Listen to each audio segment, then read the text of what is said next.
But we're winning as far as rainfall, and I tell you what, we're winning because none of these storms are really severe right now. Good. So we're just getting the rain. So it's all good, but be careful out there on those roads. And yes, we've got a lot of lightning strikes. Let's take a look. We're looking at the medical center right now, and you can see the low clouds. The rain is coming down. It is slick. Watch out for the ponding on the roadways, and a lot of lightning, a lot of thunder. It's loud out there this morning.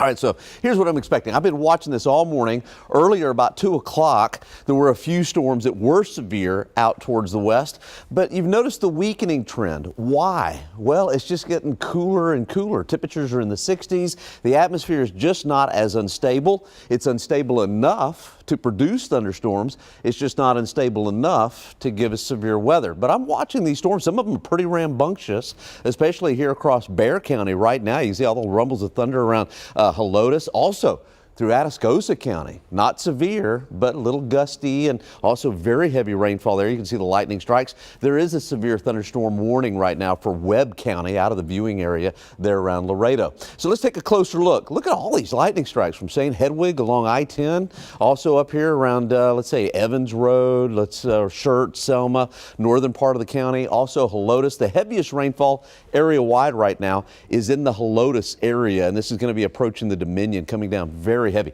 Okay, so let's see if there's any kind of severe weather at all in here. So I'm changing the mode over to hail, and if there was a problem, if there was a real nice hail core in here, it would show up as an orange or another color, but I just see a lot of greens, which means these thunderstorms are behaving. I just don't see any potential for hail right now. A little gusty here though, right around, this is going to be approaching Chavano Park. You can expect winds gusting up to about 30 miles per hour or so, and that's about it, but I'm going to keep my eyes on them. All right, so let's roll back the clock over the last 24 hours. Yesterday we had some potential for severe weather, just didn't have enough lift, enough punch in the atmosphere, but you can see what's happening now. This is approaching, and that will affect us a little bit later on this afternoon. If we can get those temperatures back in the upper 70s, I think there is the potential for some severe weather later this afternoon. So these storms will move out.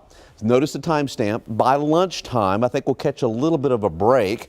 And then again, if we can reach the upper 70s, these storms will percolate again. And I think there is the potential for some of these to be severe. And this evening, if you have anything planned, I think it'll be wet. And then tomorrow looks really nice across the area. So a slight risk for severe storms in the yellow shade. Best potential, in my opinion, for severe weather is going to be across our southwestern and southern counties, but again, we'll be watching it closely. So as we head through the day, good chance of rain. It's raining right now, so have the umbrella. Later this afternoon, could have some large hail and damaging winds in some places, so we'll be watching that. And then for the weekend, boy, the timing just couldn't be better. I think the weekend's going to be great. Highs in the 80s, 50% chance of storms coming back at us on Monday, and some of these storms could be strong to severe on Monday as well, and on Wednesday as well, and slight chances for Tuesday and Thursday.